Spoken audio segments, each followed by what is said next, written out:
Pilgrimage is a quest. In mystical literature, this quest has been characterized as a search for the hidden treasure, the quest for the Holy Grail, and the adventure of the soul.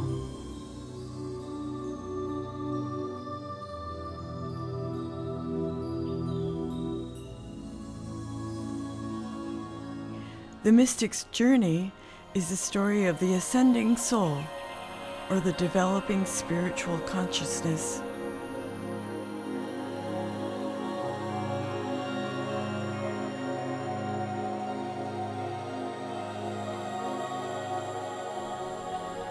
The pilgrim is not actually traveling to an outward destination, but rather he is on a journey in search of his own center.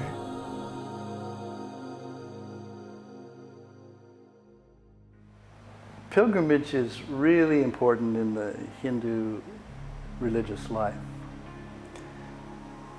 You can kind of get a sense of that when you realize that there's probably 5 or 10 million temples in India. And almost all of them have pilgrims going to them. The big and the famous ones, of course, draw the giant crowds.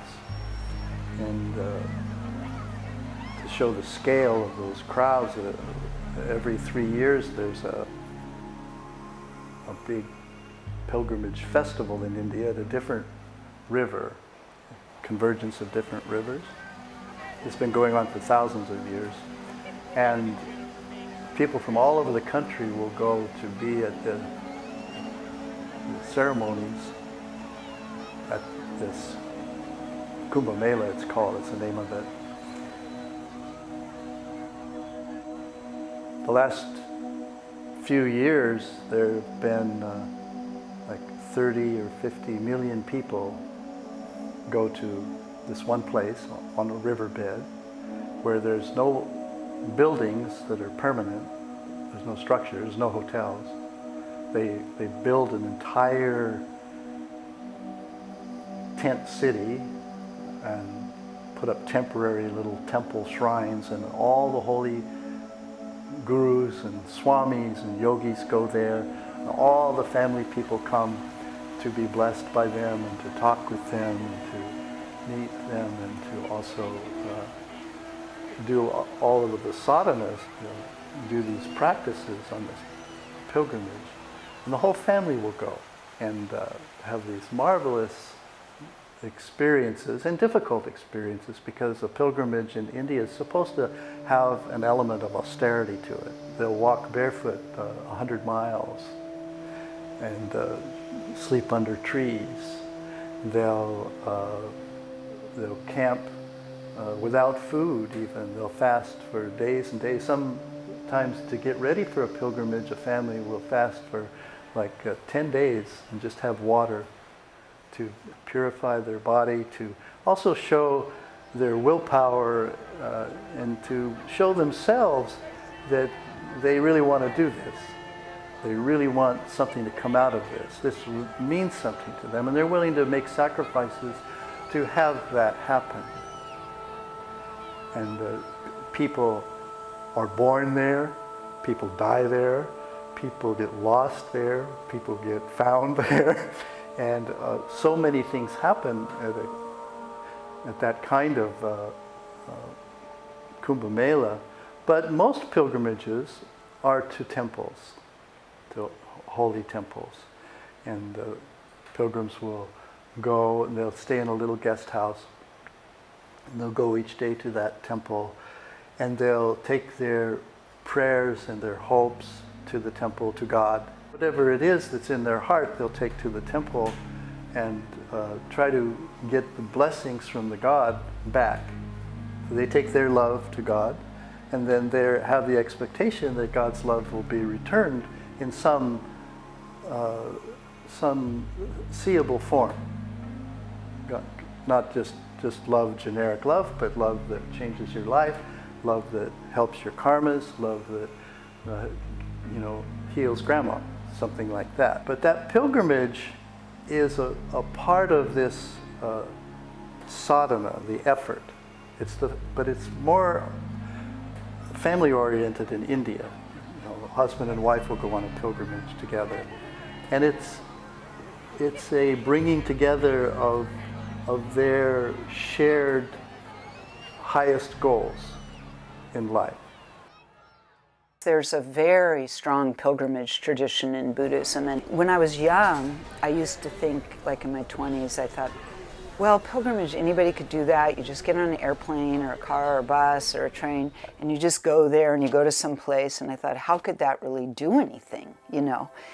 But then when I was living in India and in the Himalayas, and especially in Bhutan, Sikkim, going to certain holy or sacred places and temples there, I had these experiences in the field of these sacred places, or places that they held to be sacred, and places where people had meditated and prayed for, you know, back to 7th century when Buddhism was brought there, and probably were praying there a long time before that.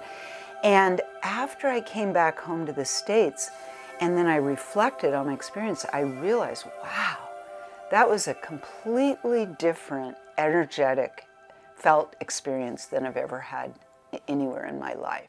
And I started realizing the power of pilgrimage, of opening ourselves in these sacred places. And again, from all different spiritual traditions. I feel like in some of these sacred places we can receive the fruit of the practice of the beings that were there. And of course, there's sacred places in nature that are just, you know, our gift, that are just present. But, you know, as human beings, we need to sleep, we need to eat food, we need to walk around. You know, we're physical beings. And I think that there are different energies in different places. So I think also the process of getting there, like, we talk to people like before pilgrimage, this is not a spiritual vacation. A spiritual vacation is like going to some spiritual Disneyland or something. That's not a pilgrimage. A pilgrimage usually, it can really test you, and just the nature of different things that occur. Of course, it could be just pure delight as well. But first of all, the spiritual practice on pilgrimage is that everything that happens, we take to the path. The traveler departs from his normal life. He encounters difficulties, enemies, and hardships along the road. The length of his journey, the adventures he has along the way, the dark night that overtakes him, the glimpses of his destination far away are all part of his journey. The journey itself opens the doorway to you don't know what. It's like entering the mystery, because you don't know what's going to happen on the journey. You know, you don't know what's going to occur between the time you leave and then you arrive. And that's the beautiful experience, is that you literally enter the mystery on the pilgrimage. You let go. You're just going, you have a longing, you want to be there, and then you see how it unfolds. What is revealed to you? Who do you meet? What happens on the journey? All of that becomes a teaching and a learning, and it's such a beautiful moment. This is the adventure of the self, and undertaking this journey is a matter of fulfilling a destiny, of obeying an imperative need.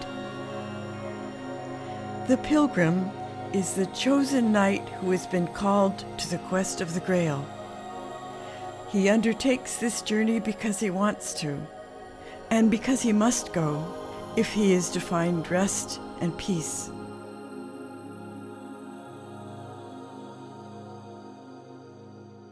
The ancient mystics and Jews of all flavors and stripes would always be yearning 3 times a year to make pilgrimage to Jerusalem. That was the place where they were able to come not only into community, but more importantly, to be able to connect with the divine. The Holy Temple in Jerusalem, both temples were considered to be the place where the indwelling presence of God resided. And with the destruction of those 2 temples, what the mystics began to understand in a very intuitive way was that the mystical experience that took place inside the temple now needed to, in a sense, be transposed to the places of exile and disbursement and wandering that Jews would have all over the world. And so there's this kind of tension between wanting to return to Jerusalem and wanting to be able to be in the place wherever it is that you encounter God. And the mystic always understands that you are always on the journey. You're always on the road, that the pilgrimage is ongoing. So in today's energies of the material world and doing the tasks that are ours in the physical body and so forth, it's easy to put aside the devotion to the spiritual nature. And a pilgrimage or a seminar or a workshop helps us refocus on that. For me, the pilgrimage is every hour of every day doing my very best to live as the light. That's my pilgrimage. This long, slow process of transcendence is the contribution of the individual to the destiny of the cosmos.